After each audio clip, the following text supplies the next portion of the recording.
서로 원망하면서 결국 소송으로 가게 됩니다.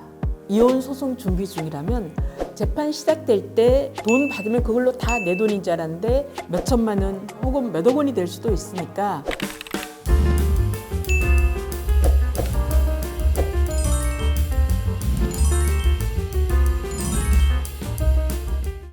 안녕하세요. 변호사 이명숙입니다. 오늘은 이혼 비용에 대해 이야기해 보려고 합니다. 사람을 만나서 사랑을 하고 그리고 연애하고 결혼하고 혼인생활을 해봤지만 사람이 변하면서 더 이상의 관계가 의미 없어지는 그런 날이 오기도 합니다. 그럴 때면 어떻게 하죠? 헤어지든 거, 이혼을 고려하게 되죠. 법적으로 맺은 혼인관계를 끊어내는 것은 딱 두 가지인데요. 하나는 나나 상대방의 죽음이고 또 하나는 법적으로 끊어내는 이혼인 거죠. 우리는 상대방과 맞지 않는다고 해서 내가 죽을 수도 없고 상대방을 죽일 수도 없으니 이혼을 결심하게 되는 겁니다. 저는 이혼 상담하러 오는 많은 분들에게 정말 진지하게 생각하고 결정 내린 건지 몇 번을 확인하고 또 확인하고 있습니다. 이혼이라는 과정은 칼로 베어내듯이 잘라지는 건 아니거든요. 이혼하는 조건들은 제대로 합의하지 못하게 되면 서로 원망하면서 결국 소송으로 가게 됩니다. 그러면서 상대방의 온갖 단점과 약점을 과장되게 까발리고 인격적인 모욕까지 주면서 진흙탕 싸움을 하기도 하니까요.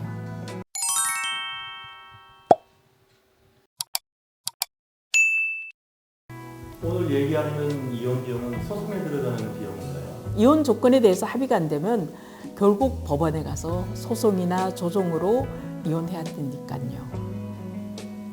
그러려면 변호사 선임해야 되고요. 소송 시작해야 되는데 분명히 그때 비용들은 많이 들어가게 됩니다. 하지만 그건 아주 일부일 뿐이에요. 소송 비용은 나중에 좀 더 자세하게 말씀드릴게요. 소송 비용 말고 또 어떤 돈이 이혼 비용으로 발생할까요? 이혼하면 서로에게 주고받아야 되는 비용이 있지 않겠어요? 경우에 따라 상대방에게 위자료 줘야 되는 거고요. 재산이 있으면 재산 나눠서 재산 분할해야 되고 미성년 자녀가 있으면 양육비도 줘야 되는 거죠. 소송 비용이나 위자료, 재산 분할, 양육비 외에 다른 비용이 또 있나요? 또 있죠. 많은 사람들이 잘 생각 못하고 있는데요. 이혼하고 난 다음에 내야 되는 세금이 있습니다. 많은 분들이 막상 딱 다치면 세금 통지서 받으면 아까워하는 것 중 하나예요.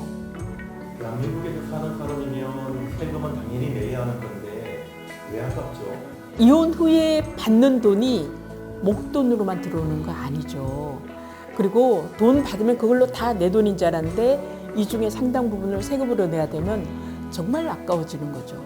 또 돈을 줘야 되는 사람 입장에서는 적게는 몇백만 원, 몇천만 원, 많으면 몇십억 원의 큰 돈을 한꺼번에 만드는 게 쉽지 않잖아요. 그니 몇 번에 걸쳐서 돈을 나눠주게 됩니다. 받는 사람 입장에서도 마찬가지예요. 처음에는 어느 정도 큰 돈이 들어오면 돈 이 정도면 먹고 살만하다, 여유가 있다, 이렇게 하면 되겠지 생각할 수도 있거든요. 하지만 받은 돈 갖고 집 구해야 되죠. 생활하는데 이리저리 쓰게 되면 돈이 줄어들어요. 그러면 세금으로 내는 몇십만 원도 아깝고 단돈 몇만 원이 어렵게 되죠. 그렇게 자질구레함에 찌질해지는 건 정말 순간이에요. 내야 하는 세금이 많은가요?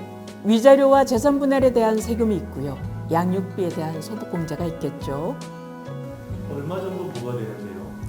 위자료나 재산 분할로 현금을 주고받으면 크게 복잡하지 않아요. 세금도 안 나오고요. 요즘 인터넷에도 정보가 잘 나와 있습니다. 그런데 만약에 위자료건 재산 분할이건 부동산을 주게 되면 위자료로 부동산 주는 사람에게 양도세 나오고요. 받는 사람은 위자료건 재산 분할이건 취득세 부담해야 됩니다.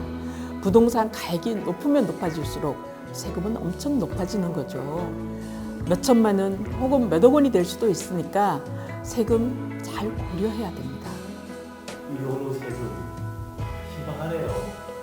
신고는 하던 대로 하면 되죠? 그렇죠. 결혼 유지하고 있을 동안과 이혼 후의 세금 신고 방법은 당연히 다르겠죠. 자녀를 양육하지 않게 되면 배우자 공제, 자녀 공제 없어지겠죠. 그 공제 받을 수 없고요. 기타 소득이나 사업 소득 신고해야 할 수도 있고 그 외에 생각하지 못한 것들이 있을 수 있습니다.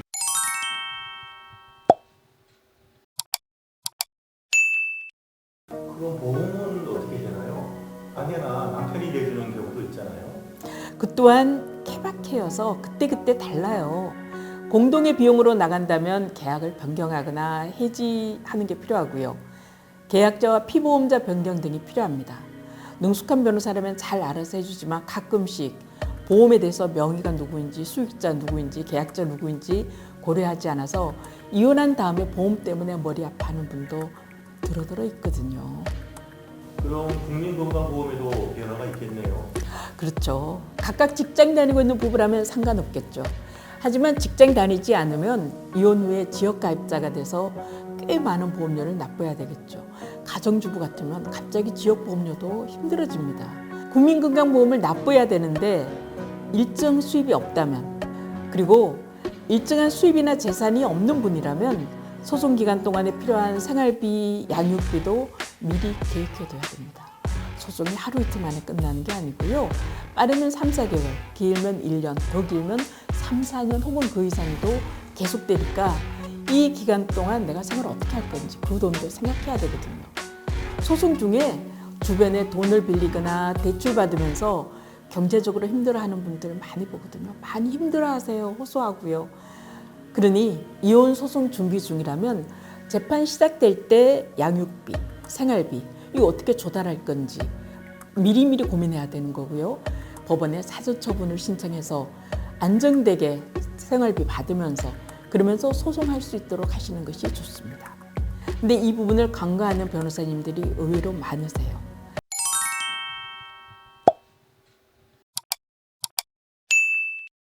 그래서 이혼을 고려 중이라면 이혼 전문 변호사와 함께 꼼꼼하고 철저하게 준비하시는 게 필요합니다. 언제? Now? 누구와? 리 변호사가 있는 나우에서 만나요.